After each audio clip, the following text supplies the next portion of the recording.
नमस्कार। कार्तिक स्नान की कहानी सुनिए। कार्तिक महीने की पावन मास में स्नान का कितना महत्व है। सुनिए कहानी, मैं सुना रही हूँ, बहुत अच्छी कहानी है। एक इल्ली और एक घुड़ की कहानी। एक इल्ली और घुड़ था। इल्ली बोली, आओ घुड़, कार्तिक स्नान करें। घुड़ बोला, तू ही कार्तिक स्नान कर ले, मैं तो नहीं करूँगा। बाद में इल्ली तो राजा की लड़की के पल्ले के लग कर कार्तिक स्नान करती, पल्ले उसके आंचल में सट जाती थी और स्नान करने जाती थी। घोड़े ने कार्तिक स्नान नहीं किया, दोनों मर गए।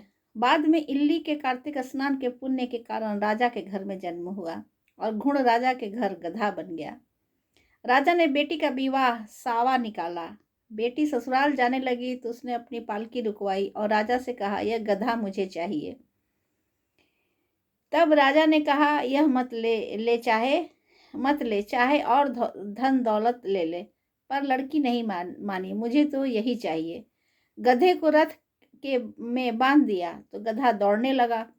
महल में पहुंचने पर गधे को महल के नीचे बांध दिया।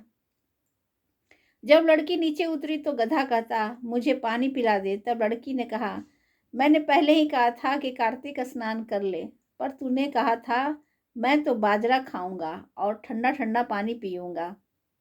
इनको बात करते करते राजा ने सुन लिया। जब राजा ने कहा कि आप मुझे सारी बात बताओ, तब रानी, जो इल्ली थी पिछले जन्म में, लड़की ने राजा को सारी बात बताई कि मैं पिछले जन्म में इल्ली थी और ये घुड़ था। तब मैंने कहा कि तू भी कार्तिक नहा ले, पर वह नहीं नहाया। मैं कार्तिक स्नान के पुण्य से राजा के घर लड़की हुई और आपके घर में राजपाट कर रही हूँ। तब राजा ने कहा, कार्तिक स्नान का इतना पुण्य है तो हम दोनों जोड़े से नहाएंगे।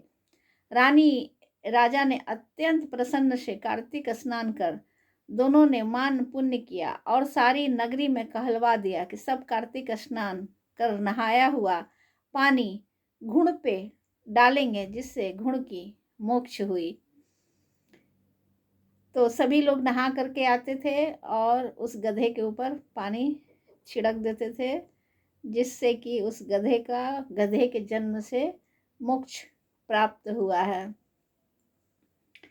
तो कार्तिक स्नान का इतना महत्व है कि जैसा है कार्तिक भगवान है विष्णु भगवान, ये पूरा महीना भगवान विष्णु की पूजा होती है। भगवान विष्णु की पूजा से भगवान विष्णु प्रसन्न होते हैं। जब देवउठनी एकादशी के दिन उनकी निद्रा खुलती है तो वो बहुत प्रसन्न होते हैं और बहुत वरदान देते हैं।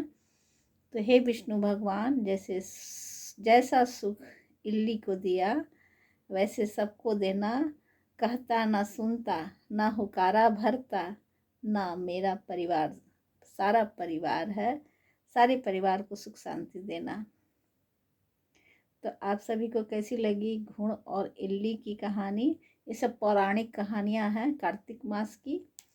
तो आप सभी लोग सुने और अच्छा लगे तो कमेंट करें।